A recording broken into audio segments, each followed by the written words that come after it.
Odakle je Nino poreklo? Dok sam ja istraživao u dalekoj Americi, na pamet mi nije padalo da ću ja, kad se vratim u Srbiju, da nađem tragove Nina Belovog. To su 4000 godina, šta tu ima se naći?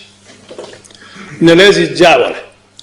Uzmem ja topografsku kartu Srbije, iznad Sopoćana, planina se zove Velika i Mala Ninaja. Šta je to?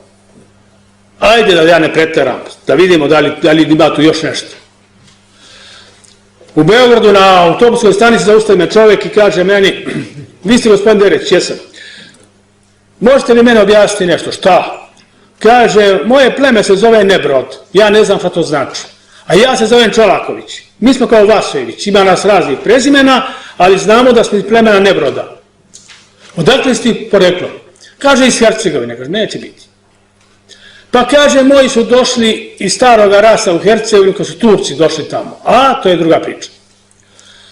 Pa kaže, gdje je bilo vaše pleme? Kaže, u Lešku. Tu je bilo plemensko imanje i plemenska crkva. Jedan deo plemena je primio islam i ostali, i eno ih danas u Novom Pazaru. Ima ih valjda jedno 50 kuća. A jedan deo plemena koji nije htio da primi islam, pobegao u istočnu Hercegovinu. I ostali hrišćani. I sad, molim vas lepo, pleme Nebroda, pleme Nina Belovog, živo među Srbima dan danas. I planina, gde se on valjda ispod nje rodio, ostalo ime Ninaja. Pa to je neverovatno. I sad pazite, Nino izgleda nama kao ime, ali u ta stara vremena moglo je to biti i čin, moglo je to biti i titula. Mi nemamo dovoljno podataka o pravom značenju tog imena Nino. U redu, našli smo da je poreklom iz starog rasa. Kada su Arijevci ovi naši osvojili Mesopotamiju, oni su nju nazvali Hazdeja. A mi znamo za neke toponime Haz, pa mi mislimo da je to turcizam. Nije. Gornji i Donji Vasojevići zovu se Gornji i Donji Haz. A Vasojevići su do Ninaje. Znači da su oni po ovom svom predelu rodnome da nazvali Mesopotamiju Hazdeja. Nađo smo i planinu, i pleme, i mesto, i toponim, i sve.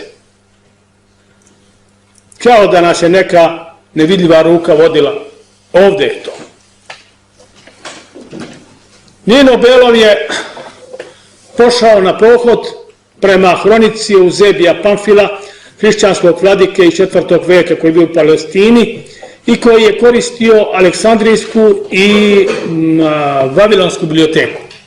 Pošao je na pohod negde oko 2025. godine pre Hrista.